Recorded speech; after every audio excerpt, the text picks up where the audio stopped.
Welcome to New Life Live, the premier place to receive free advice from Christian psychologists and counselors for the mental, emotional, relational, and spiritual challenges you face.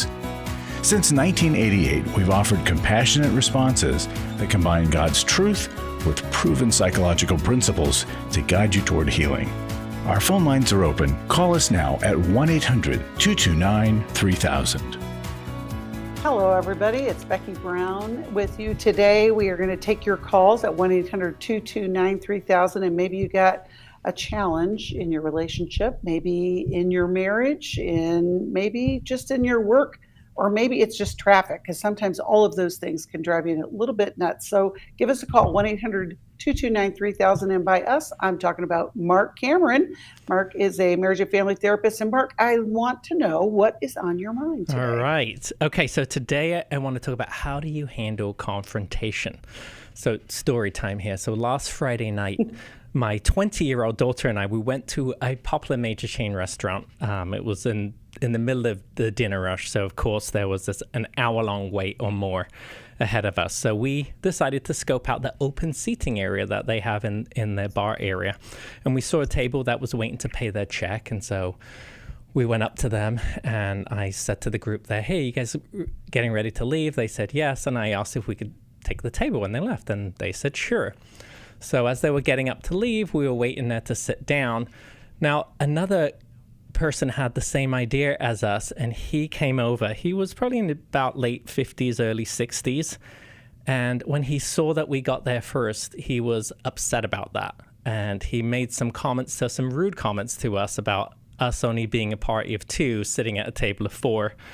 And then he walked off. Thankfully, his wife said something like, yeah, I can't believe you guys are going to sit there, with more in flattering terms than that. And his wife said, I would. So they walked off and I thought, okay, well, that's the end of that. And a few minutes later, I saw that he and his wife and his adult daughter got a table. So I figured, okay, all's resolved for him. But about 30 minutes later, a long time later, I think, he went to the restroom, and on his way back, he stopped at our table and he verbally abused us, insulted us, used profanity. And then he laughed. Now, I was bewildered and I was angry. Now, this time, my protection Papa Bear instincts kicked in. That bubbling feeling that rises up where you want justice served immediately. And my daughter said to me, you're not going to go over there, are you, Dad? And so I paused for a moment. Now, I knew that if I went over there, it would just escalate the situation. My daughter, sadly, has had some frightening experiences with men. Unfortunately, in her senior year of high school, unknowingly to us, she had a boyfriend who mentally and emotionally abused her. And then her father, her bio dad, has confronted others in the past too, with her, and she's felt unsafe. So she's still healing, and I wanted to be a protector for her in that moment, not another scary man. But I didn't want to accept such poor behavior either. So I got up, and while it was an internal struggle not to go toward the man, I went the other way, and I let the management know to address it. Now, I'm proud to report that I calmed down relatively quickly, though it was tense for a few moments before they addressed it, and we did have a small staring contest. But I was more determined not to let this ruin my night. And so I talked through my daughter over what had happened, and we took away the power of what he was trying to do, which was to make us as upset as he felt. And in that moment, I chose to reflect upon the dysregulated little boy inside this grown man. He probably hadn't learned to wait his turn or control his impulses. He probably didn't have a parent who soothed him when he was distressed, and he likely had a parent who cursed at him and called him names when they were dysregulated. So what does a securely attached person do in that situation? Because fight, flight, and freeze, they're adaptive in survival situations, but securely attached people know the value of a stand your ground response, and they seek appropriate help. So in that moment, more than retribution, I wanted to demonstrate to my daughter that she's safe with me, not just from others, but also from my own reactions. And I believe I modeled for her safety and security that comes from calmness and empowerment. So if you grew up with a dysregulated parent, and I did, give us a call. Let us help you find a therapist who can help you tell your story and help you learn how to earn a secure attachment. Wow, that is a good story. We're going to help you with that. 1-800-229-3000. Give us a call.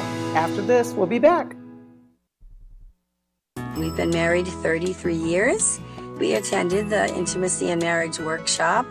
Even though we've read books, or attended a few other marriage weekends, this was certainly different and a lot more intensive than initially that we thought. When you come to intimacy in marriage, you're going to be immersed into a 3-day process. Was not really sure exactly what to expect, but the idea of learning to really understand intimacy was intriguing. We had been in the same patterns of struggle over and over again. If you've thought, I don't think we can ever change, we're just in this rut and we can't get out, the Intimacy in Marriage workshop can help you get out of the rut. The Intimacy and Marriage Weekend is October 17th to the 19th in Dallas, Texas. Register online at newlife.com or call 1-800-NEW-LIFE and use the discount code NLL to save $50. 1-800-639-5433. I would highly recommend it.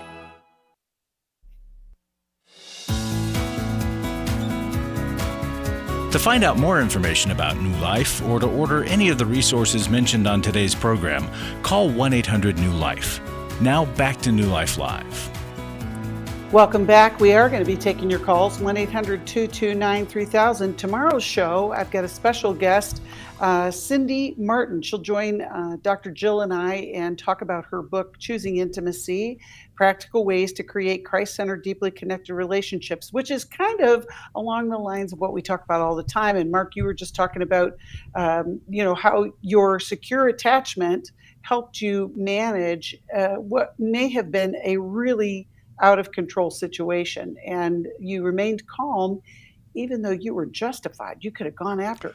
I know. Yeah, I had more to share, but we were running out of time. So I was like, okay, I got to wrap this up here. But what else I wanted to share is I wanted to talk about the different attachment styles, how they handle confrontation. So pleaser and victim attachment styles, they tend to freeze or fawn, hoping that the threat will go away, mitigating, giving in. Avoider attachments, they typically dismiss or leave. They think, well, you'll get over it. I'm over it already.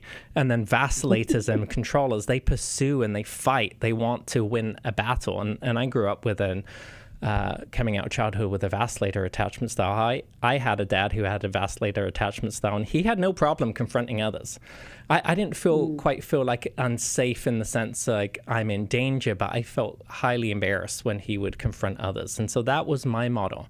And so, yeah, it's taken me a while as I've understood about attachment styles and that I can earn a secure attachment to learn how to control my impulses and learn how to recover. And so, yeah, it was a win for me the other day, not just to not go over there, and not that that was kind of typically my style, but to be able to calm down quickly. Generally, if something like that had happened to me a few years ago, I wouldn't have been able to enjoy the rest of my dinner. It would have bothered me for the whole night. It would have bothered me for the whole weekend. But now I'm able to reflect upon, well, this wasn't really my stuff that was going on here. This was his stuff. Like, he had this inability to wait and not be able to manage a disappointment that happens to us all in restaurants like that.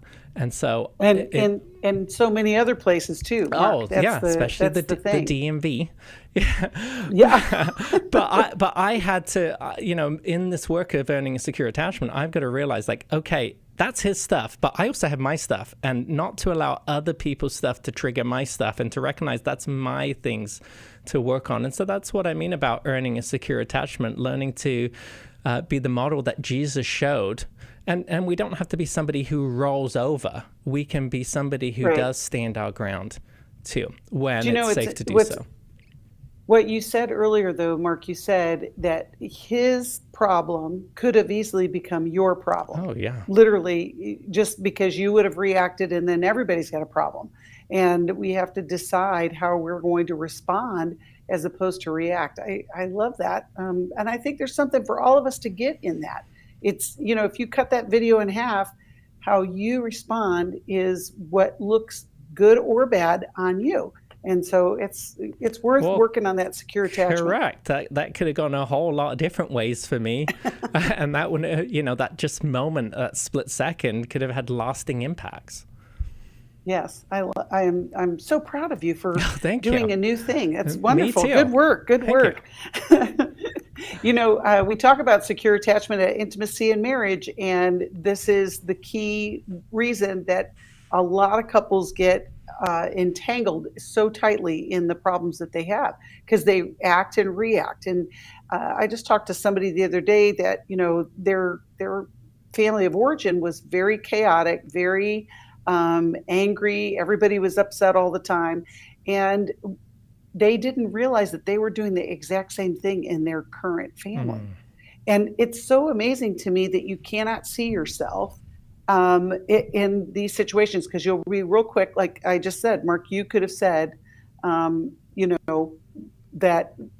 this was his problem, but it was better for you to do what you did. So I love that. I think we're ready to go to the callers, and let's go with Ann. I think, Mark, you're going to help me with that. I will. Hi, Thank Ann. you. Are you on? Hi, how are you? Can you hear me? We can hear you. Yes. Yeah, Ann's Okay. calling us from Winchester, Virginia, and listens on WAVA. We're glad you called, Ann. How can we help you today? Thank you for taking my call.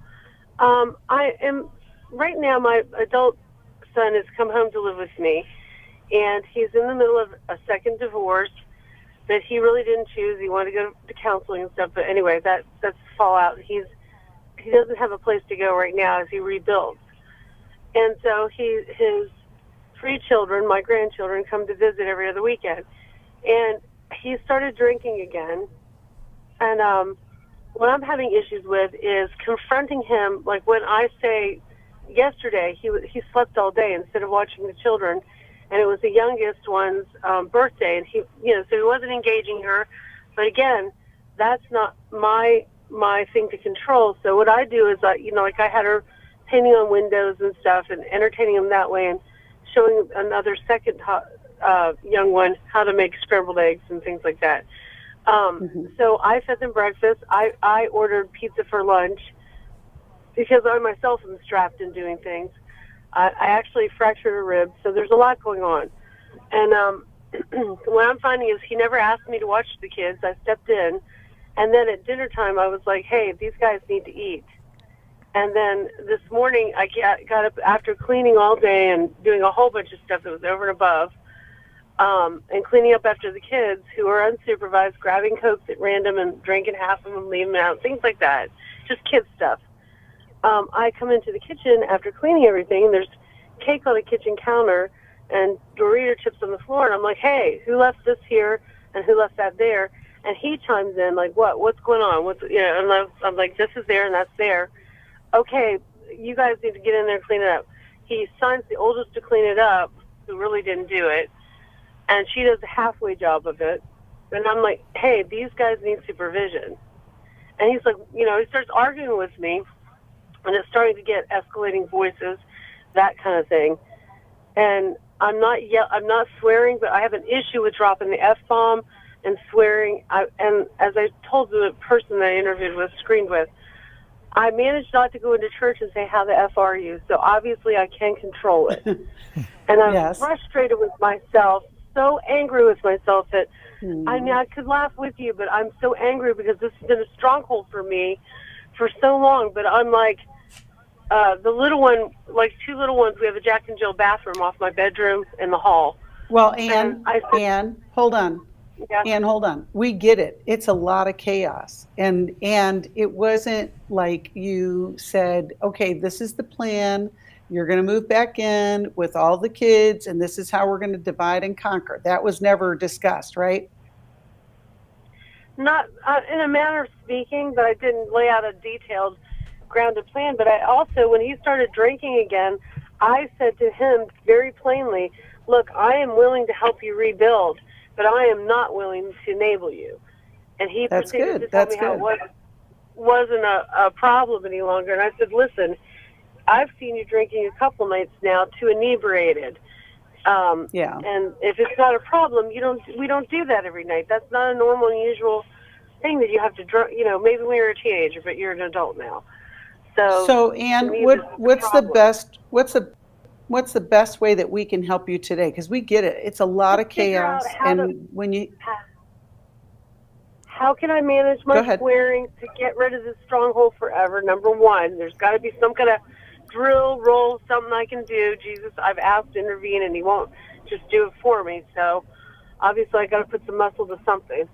And then secondly, how do I address these issues in a secure fashion that's non-threatening to this person who's obviously dealing with his marriage dissolving and drinking as an issue and not wanting to say, yeah, I'm an alcoholic and I have to deal with this now. Okay. The Well, denial Marc part. was talking about that in the opening. So, Marc, let's give Ann some help in this so, situation. Ann, I love that you want to take responsibility for your side. That is fantastic. And you're not saying, well, he's causing me to do this. So that's good. Before I get to that part, though, let me address what's happening with your son. So he's going through his second divorce here. And, I mean, while there are two people that are part of a marriage dynamic, you're getting to see what his part likely was like in the marriage. He seems like a checked out dad, and even if the drinking is a newer thing, but you said he's drinking again, so that lets me know that he's had a drinking problem in the past, that he's not taking responsibility, he's not stepping up, and that can be very frustrating and very disappointing. And even though you might be reacting in a different way than his wife did, he's just building a new core pattern with you here, but his part is likely still the same.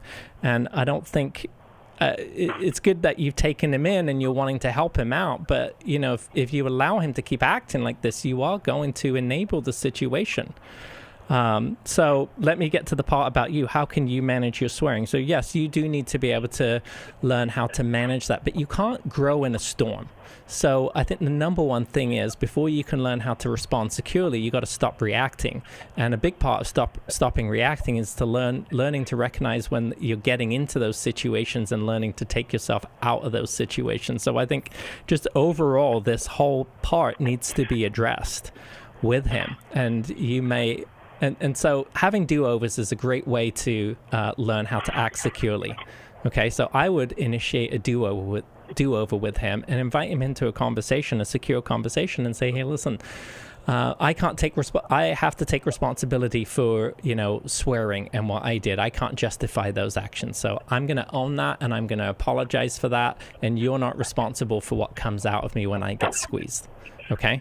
But, however, this situation, this dynamic is very stressful, and I need to address the situation here. So, and then that's where you confront the situation and you have a boundary, not necessarily an ultimatum, because ultimatums tend to put fear and limit and hinder relationships, but you get to have a boundary in this situation. I'm helping you, and this is what I expect when the kids come over. I am concerned that they don't have parental oversight happening here. I'm concerned, and I can't do this all by myself, and I'm here to help. And I think that's where you get to set the boundary, and that may be uncomfortable for him. And part of that boundary could be, I don't want you to drink here, or I need you to go to a meeting. Yeah, that was my thoughts of it, because he's actually like vomited in the bathroom and not really cleaned it up well. Just that almost like I'm parenting another child again. And so I have addressed it, but it's not like one of these little let's have a tete-a-tete and he's going to go, okay, yeah, I see your point. No, right. Right.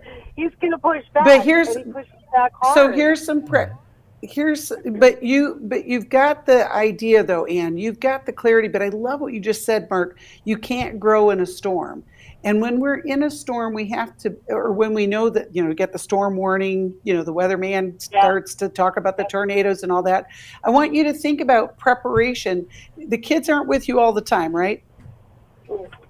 No, every other weekend, maybe next weekend. Okay, so then when they come, you're going to have a different way of doing things in the house. Everything from, if you don't want them to have certain kind of foods, guess what? You're not going to bring them in the house. You're going to make so that you can eliminate some of the challenges that are happening. Back to your son, he's there all the time though, right? Right. Mm-hmm. Okay, so the number one rule could be no drinking. If you're going to live here, you can't drink. Like we're just not going to have it in the house. We're not going to talk about this. It's a problem. I don't want to have to keep talking about this. Is that something that you've already had a discussion with him or no? No, we haven't, because again, my daughter lives with me as well, my older adult daughter, and we live together quite peaceably, and it goes very well. We have, we have little stuff, but not problems. Right. But well, they have alcohol, but not at loads of it, but he can access it. So, right. Well, this is a challenge because it's all the adults in the house have to be on the same page when it's regarding this is how we do life here, and not how you did it at your house and then you bring it in here and then there's chaos. That's going to take care of your swearing problem, man, because you're not going to be pushed to the brink like that. I want to send you a copy of Take Your Life Back. I want to encourage you to take the steps that you've already thought about towards creating peaceful circumstances so that you're not in the storm all the time. We're grateful that you called. We'll be back after this. Nobody gets married thinking that they're going to get divorced, yet there are so many people that experience divorce. How do we get through it? It can feel like it's the end of your story, but we also know that life goes on. So how do we get the healing that we need? The Moving Forward Hope After Divorce webinar is Thursday evening, October 16th. The live session will offer recovery tips like how to process grief in a healthy biblical way, practical steps for emotional healing after divorce, how to set healthy boundaries. This session is for anyone who's separated, divorced, or still navigating the long-term impact of divorce. Maybe you've been divorced for many years and you're still holding on to that resentment. Call 1-800-NEW-LIFE or go online to newlife.com. It's not information, it's an invitation to heal, to hope, to rebuild, to trust that God has more for your story. Start your new chapter today. 1-800-NEW-LIFE, 1-800-639-5433. Club New Life changes lives. You guys came along into my life in 2022. That was a really, really difficult year of my life. You can help New Life Ministries provide Christ-centered hope and counseling resources to thousands of people by joining Club New Life today. I began to really process a lot of things that I've needed to for a long time, and y'all were a very big part of that. When you sign up to support us monthly through Club New Life, you'll make a difference in the lives of individuals and families with godly counsel and connection to help. I came out of it having never experienced anything like that, and y'all were there. Join today and help continue the message of hope to a troubled world. I knew I had to keep going, and I joined Club New Life, and y'all have been the resource that has now been a light for my wife and I. Go to newlife.com/CNL, and together we can help hurting people find help and hope in life's hardest places. Keep doing what you do because it makes a difference. newlife.com/CNL.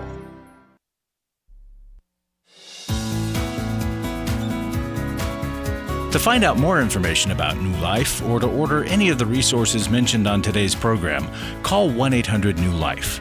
Now back to New Life Live. Welcome back. Mark, you had a couple more comments I'm sure regarding that call. We don't have Ann on the phone, but I'm sure she's listening here. So one thing that I would say to you, Ann, to learn how to address things securely is you need to learn to have a limit line with the boundaries. Boundaries have a limit line, and then they have a consequence for crossing it.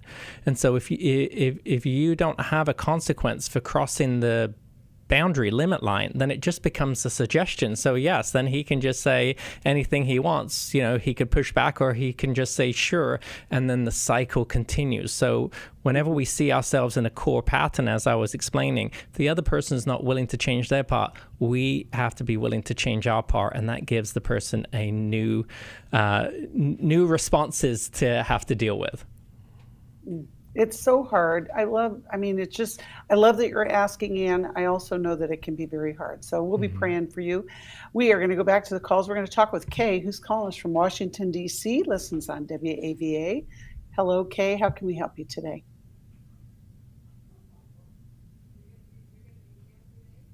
Hey, Kay, can you hear us? Okay. Yes, I can hear you. Can you hear me? I can. Oh, yes. Yay. Hello. Okay. How Yes. come- Sorry about that. Okay. So I have a question. So I give you the question up front, then I'll tell you the scenario. So basically, what is the line of gossiping? First of all, like define that so you can understand that clearly. And then also, should I try to reconcile with someone who basically told me that our friendship is over, and if I see them keep walking, don't interact with them, don't speak to them again. So this is coming from a group chat with 4 girls. I renamed everyone just for privacy. So basically, we're going to go to an outing.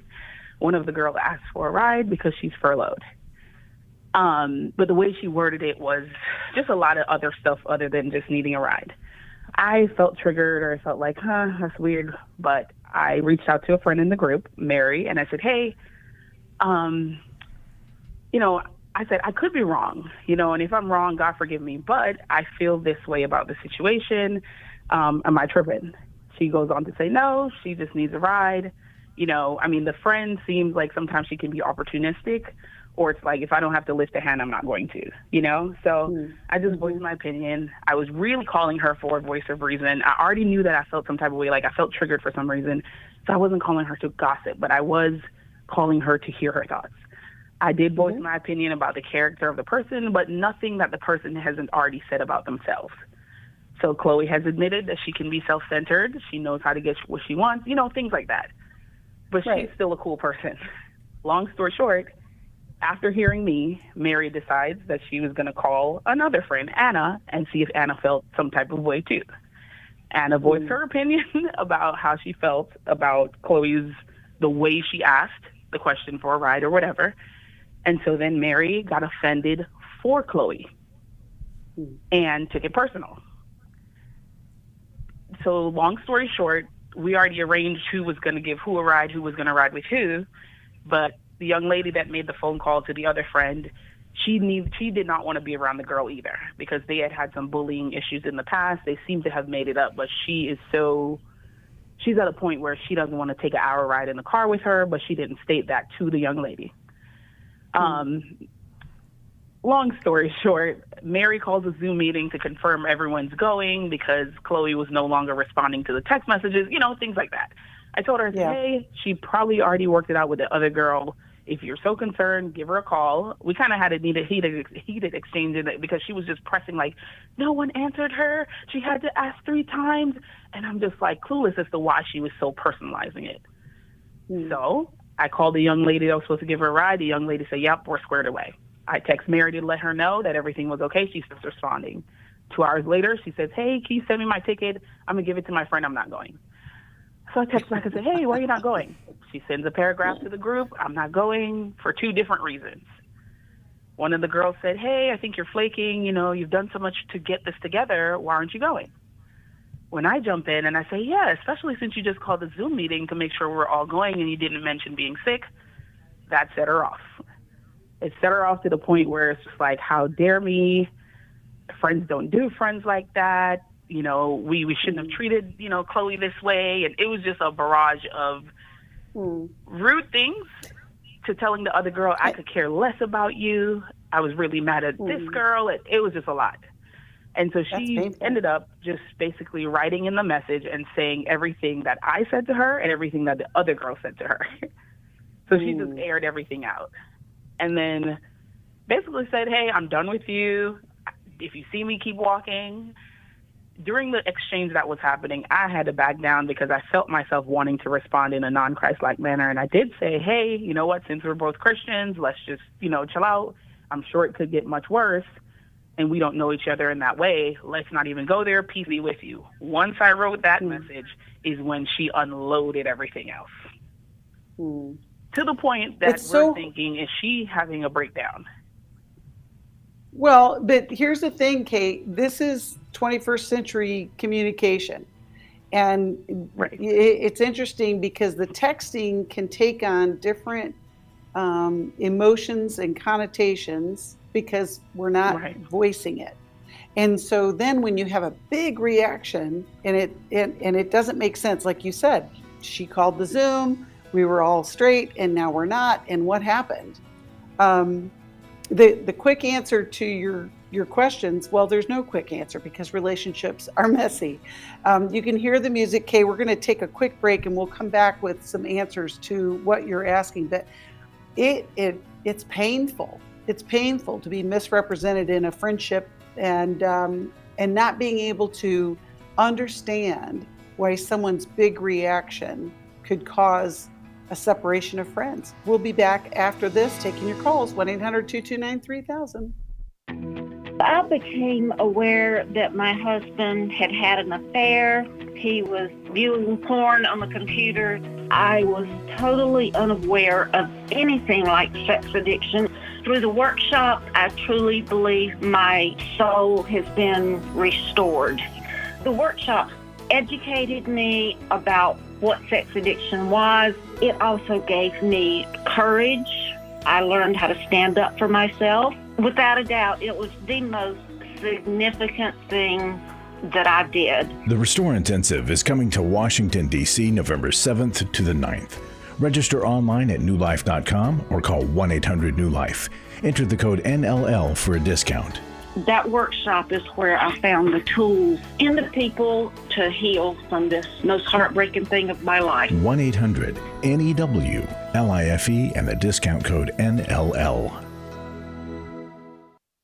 Do you need help for life's hard situations? My husband recently said he wanted a divorce. I'm confused on what I should do. I have an eating disorder. New Life Live answers your questions on relationships, grief, addiction, trauma, anxiety, and much more, all from a biblical perspective with our panel of professional counselors and psychologists. I learned a lot from your program. You help so many people. I appreciate your ministry. Whether you listen or watch, there are so many ways to connect with us to ask our panel of counselors a question. Call us Monday through Wednesday at 1 p.m. Eastern, 10 a.m. Pacific at 1-800-229-3000 to ask your question on New Life Live. Or go to newlife.com/radio for other ways to get your question answered. I'm trying to find help. I just want to know how to set boundaries. If it's a sin, what am I supposed to do? Need a therapist or a coach, a resource, or an intensive? Call us at 1-800-NEW-LIFE. That's 1-800-639-5433. 1-800-NEW-LIFE.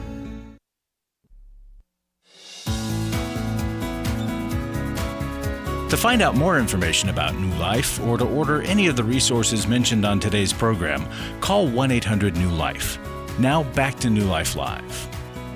Welcome back, Kay. We're talking to Kay, but before we go back to Kay, I just want to remind you, if you are married and you have not yet registered for Intimacy and Marriage, we still have time this weekend in Dallas. So call us or go to newlife.com and you can register there. This is the last time we're offering it this year. And if you haven't done anything for your marriage this year, this is your opportunity to make a difference. So join us in Dallas this weekend. Now, Kay, you were talking about this group chat, this group of friends that you have. And it's so painful when all of this goes on. I want to answer the one question, then I'm going to give it to Marc. You asked, what is the line of gossiping? What's the difference between, just sharing with a friend and gossiping? Yes. If it's your story to tell, it's not gossip. And you were sharing with this friend the struggle that you were having about this gal. Now, a good trusted friend can say, well, I can see that you feel this way. Hopefully we'll work this out and, kind of guide you towards a better result. But what happened instead is she used it against you. That's where it became dangerous. She obviously wasn't a trusted friend you thought you could trust her. But I think, when you think about this, you're feeling bad because what you shared was used against you. Yeah. And that wasn't your intention. You were just trying to get... Nothing would have happened. Right. Exactly. Go ahead. Well, I think there's a lot to learn from here, Kay. I mean, I agree with what Becky's saying, that if it's your story to tell. And I think sometimes we do need to check for a blind spot. And that's what it sounded like that you were saying. You're calling your friend just to check, your feelings on the situation and if she felt that way. Now, it's all about the intention behind it. Your heart. And so when we call people and we want to talk about a third party, there really needs to be, okay, well, why am I doing this? Is it to vent? Is it for us to, what's the healing element from this? If I'm going to share this story to someone, where's the redemptive part of it? And so I think that's probably the learning point for you going forward. If you do share something with someone, you make it clear why you're sharing it with them. And if it's confidential, you say that, please, can I trust you with something? I want to share my heart, and this is the reason why I'm doing it. But I think it's important that, you need to repair, probably, or at least attempt to repair your relationship with both of these folks, because yes, while there's a greater dynamic at play, something that you said has led to now a bigger fracture. That was probably kind of on the precipice of happening too. So I think you own, you have a separate relationship with each of these folks. Sometimes people do say things when they're hurt that they don't mean and they're angry. And sometimes we need to give people some space to calm down. But I think for you in this situation, it'd be appropriate to reach out in a certain way and probably just say, hey, I have some things that I need to own in this situation, and I would love to be able to follow up and attempt to try and own that and apologize to you for those things and repair the situation if you'll be willing to give me a chance to do that. And maybe that part starts out as a text message, but I would have conversations going forward, either in person or over the phone, because a lot can be miscommunicated, I think, via text. I love that, Kay. One of the things that we talk about in recovery is we do our inventory and we make amends where possible and where it won't hurt someone else. And that's what I love about what you're suggesting too, Mark. You start with a personal text, hey, I'd like to talk with you. And then to make it right, because Kay, you can't control what other people's reactions are. But like Mark, you started this conversation at the beginning of the hour. You can control how your response and what you respond with. And so that can make just a better ending. If the relationship can't continue, you can know that you did what you could and that you move on. I want to send you a and you can feel resolved too. Sorry to cut you off there, Becky. And you could feel resolved too, Kay, by learning to do that. And sometimes it's right. We can't change what someone else has done or change their thinking about it. But I think if you own your part, it shows a humility to it, and others are more likely to be humble too. I agree. And we're going to send you a copy of Laura Manja McDonald's book, The Heart Handbook. And we are so grateful that you called. It is tough. Relationships are tough. It doesn't matter if it's marriage or if it's friendships. People, we just have to figure out how to interact with one another. Right now, we're going to interact with Steve, who's calling us from Florence, Alabama, listens on Sirius XM. Hello, Steve. Thanks for calling. How can we help you today? Hi. Thanks for taking my call. I've been dealing with, it's a friendship issue where I just moved down here to Alabama and she's learning different way of life, different, it's full. And a friend was putting up buildings, like outbuildings, pole barns and that. And he said, yeah, I can put an addition on your building. It's like, great. When can you tell me how much it's going to cost and when you can do it? It's been over 3 months and I haven't received anywhere. He said, I'm working on it. And it's really put a divide in our relationship or friendship where I don't even want to talk to him because he keeps on saying, yeah, I'll help you with this, and he never comes through. And I just need help with suggestions on how to deal with somebody like that instead of just pushing them away. Right. Well, and what you're talking about, Steve, is just let your yes be yes and your no be no. Like you would accept no from him if he would just say it, but he doesn't say that. He's just saying, well, let me get to it. Right. Isn't that what you're hearing? Exactly. Steve, have you ever worked with contractors before? Yes, and I was actually an independent contractor for 38 and a half years in the trucking industry. Yeah, so you were probably a faithful follow-through contractor, but the contractors in California tend to be the same way too. So, I mean, it's a little bit different because you've got a personal friendship with this person. So, I mean, I'm not justifying his behavior. What I'm saying is there tends to be a culture like that among contractors. But I think for your friendship, you may have to decide, do I want this to go over into the professional side? Because even if he does help you out, there may be things that you're dissatisfied about, and then it might be really hard to kind of get him to come back. And so probably you have to maybe make a decision about what do you want the nature of your relationship to be with this person. And yeah, while he has made some promises or alluded to that he would help you with something, you might have to choose, you know what, I'm going to take what is within my control and get some bids from other people and follow up that way. And I will maintain a friendship over here with him. But I know, that's maybe an area that he struggles with is follow through. Along those same lines, well, and along those same lines, Steve, I think so that you don't just like ghost him, that you can have an answer, that you can say, hey, I know that I've asked you about doing this and I realize that you're very busy. And so I'm going to go ahead and I'm going to find a couple other bids, but just so you know, I appreciate how busy you are. Like you're affirming that you get that he's not in a place where he can be as efficient as you need him to be. But you also are protecting whatever friendship that you've created there. I don't know, Mark, if you think that I'm being a little bit too soft. No, I think that's really good because you let him know what's going on too. It's not that he, he's relying on your job and then it's like, oh man, you went with someone else. That's so hurtful. You just let him know. And then even if he says, no, I'll get back with you. I'll do it. Say, you know what, it's totally okay. I'm going to go with this other person, but I'd love to get lunch with you whenever you have time. Do you know what I mean? Like you get to make a decision, but still encourage and invite the friendship. And I think you'll be less resentful that way. I love that. Okay. What does that? Does that sound good, Steve? Yeah, it does. I had another friend, a mutual friend. He says you just got to keep on harping on them, and I just don't want to do that because it's just you'll become frustrated. Come out of me. Yeah. Well, and what Mark said, which is very true, when you have to keep doing that, and then something goes wrong with the job, then you're like, oh, see, I should have just not done that. And this way you can maintain a relationship, move on, and be clear and free and enjoy whatever project you end up getting done.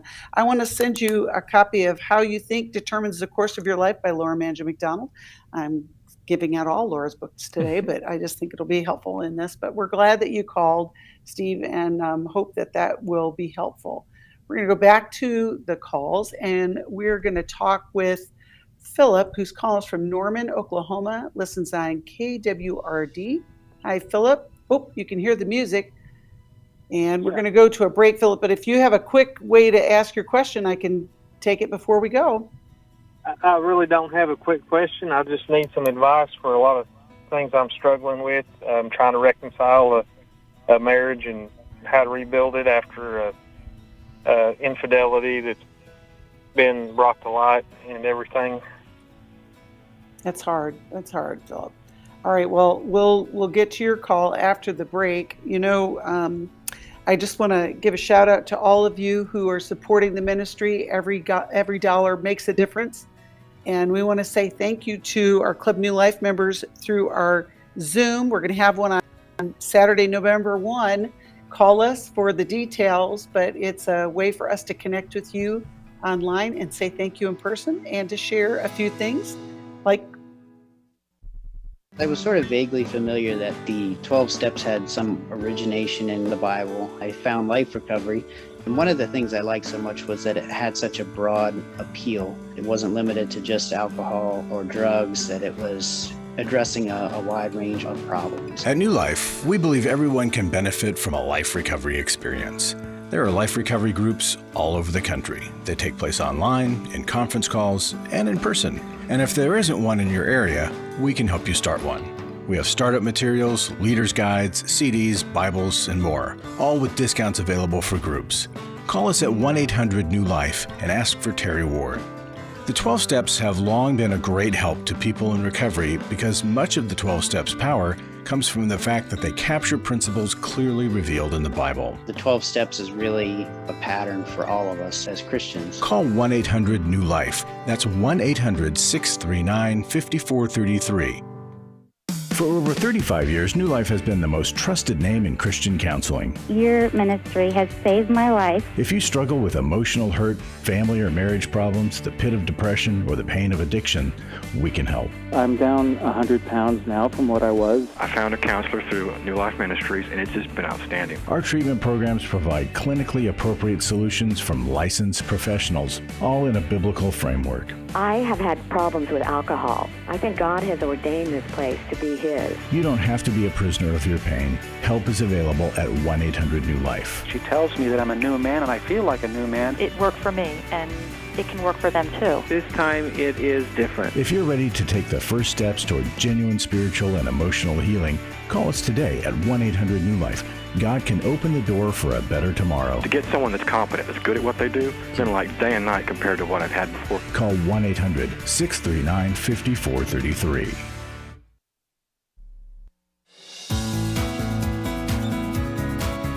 To find out more information about New Life or to order any of the resources mentioned on today's program, call 1-800-NEW-LIFE. Now back to New Life Live. Welcome back. Before I was so rudely interrupted by that break, I was telling you about our Club New Life Zoom that's going to be November 1st.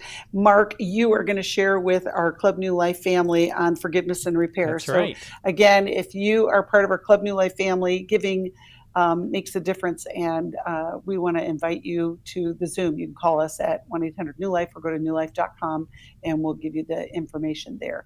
Now, we were on the phone with Philip, and Philip, you sounded like you've got so much pain going on right now. What is the best way that we can help you in this situation? I just really need some advice on how to keep the promises that I've made. So I've been married 25 years. We got married way too young as teenagers. Have been together through thick and thin, and there's been a lot of thin and a lot of heartache and just a rocky marriage. The last 10, I thought everything has been better, and so when she decided to leave over the summer, it just kind of came as a shock. And so I did everything I could to mend it, to convince her to change her mind, to come home. And so she, early September, right at the end of August, 1st of September, she moved back in. I promised her if there was, an affair, that she was seeing someone else, it wouldn't be an issue. She promised me over and over that wasn't, the case, that there wasn't anyone else, that she wasn't seeing anyone. So about 3 weeks after she'd been home, one day after church, she, came clean and confessed that it was, in fact, what I had been afraid of. There was an affair while she'd been gone. I'm doing everything I can to fix our marriage, to build it better than it was before, and get the help that we need. And, she wants to move on and rebuild as much as I do, but I'm still struggling with the hurt of her leaving, and then when she came back, I was elated, kind of living in a fairy tale that it was just a brief separation for a month and a half, and things were going to be better. And then when she disclosed having an affair, it just kind of ripped everything back open and dumped salt in the wounds. And I'm just trying my best to, keep the promises of that not ruining everything, but it's ruined me for sure. Well, Philip, here's the thing about betrayal. It wrecks a relationship no matter when or how it happened. So you're going to need some help. It's not going to be you figuring this out on your own. Have you guys ever done any counseling or anything like that? So we've been going to counseling since she's been back. We've been going to marriage counseling. We went to as soon as she disclosed it, we went to Focus on the Family in marriage intensive. And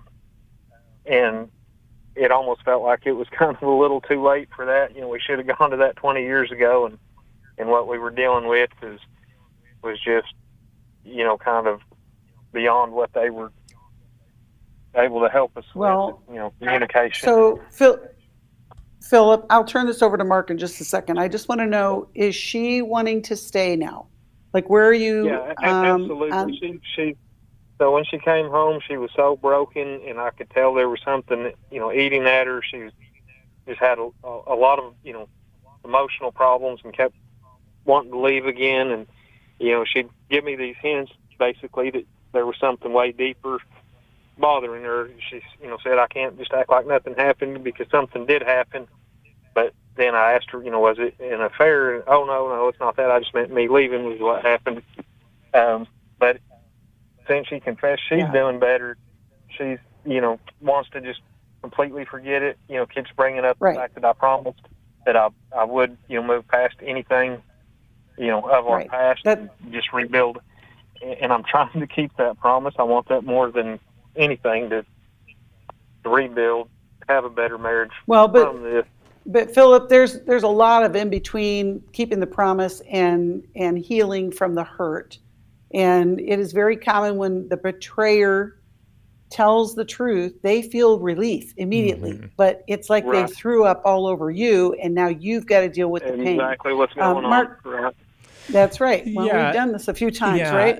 And I understand why you made that promise, because sometimes we do that. Hey, love can conquer all. Just come back home. We'll work on it. We'll figure it out. But we don't really think through what we would have to do to figure it out. And so, it's not really reality for her to expect that, oh, well, you said that you would, so, it's happened and let's move on.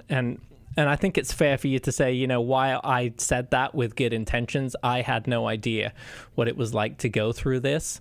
An affair is an attachment wound, because the person who we want to rely on and love is the same person and go to for support and comfort is the same person who's hurt us. So what happens is our attachment system and our safety system work against one another. The safety system says run away from the person who's hurting you or who has hurt you, and your attachment system says run toward the person who's your person for help, for comfort and soothing, and you get stuck in this push-pull, and it's a very, very common dynamic. And so it's helpful to be able to understand that dynamic. Now, you've got two things going on here, because you've got affairs are just symptoms of relationship problems, right? That I'm not justifying them, but what I'm saying is that they're a symptom. And so you've got the affair, which is a huge wound, and then you've got the marriage problems. And while there's overlap, they both also need to be addressed separately. Now, you got to start in this situation with addressing the affair, because it's like getting into a car crash and you go to the ER. They're not going to work on your diabetes, the thing that's slowly killing you. They're going to work on the thing like, how do we, help stop the bleeding? And so there's a whole part of therapy called betrayal recovery. And I think that's what you really need to seek here too. I love Focus on the Family. I'm a huge fan of them. I know that sometimes they offer one-on-one intensives, but I think the majority of their intensives are group ones, and you probably need one-on-one care help. Just you and your wife with a counselor. And so we can help put you in touch with somebody who specializes in betrayal recovery to help you start to work on that side of it, because there's three recoveries here. There's your recovery, there's her recovery, and then there's the recovery of the relationship. And both of you guys need to be in recovery for the relationship to heal. You can't just forget it and move on. Yeah, Philip, I'm going to send you a copy of Dr. Sherry Keffer's book, Intimate Deception. Even though it's written from a woman's standpoint, a lot of the stuff that Sherry presents in her book is specific to betrayal trauma and understanding what is going on inside of you when this occurs. And you can get a copy. We'll send you a copy, Philip. We're grateful that you called. We'll also get you connected with a counselor. We have our Intimacy and Marriage Intensive this weekend, and we've been helping couples unwrap what the thing is that they cannot get over. And usually it is your history. And so if you're married, you need to come and join us this weekend in Dallas. We also have on the whole other end of the spectrum, we know that so many of you have already experienced divorce, and we are aware of the pain and the struggle of divorce. And so we've got a webinar this Thursday, Moving Forward, Hope After Divorce. It's Thursday, October 16th at 7 p.m. Central Standard Time, and you can find out all the information at newlife.com, or you can call us at 1-800-NEW-LIFE. We want to help you move forward so that whether there is another relationship in your future or whether you need to heal from the one in your past, we know that God offers a path of healing, and we want to be alongside. Thank you, Marc. Thank you, callers. Join us again tomorrow for our special show, and we are going to be helping you in any way that we can. Call us at 1-800-NEW-LIFE. We're there for you. Thanks for listening. Thanks for listening. We hope this program has helped you by giving you insights for handling the challenges you face in your life. We want you to know that we're here for you, But you also need to know that New Life Live is a listener-supported ministry. To make your donation or to get any of the resources mentioned on today's program, call 1-800-NEW-LIFE. That's 1-800-639-5433 or online at newlife.com. Please join us again tomorrow for New Life Live.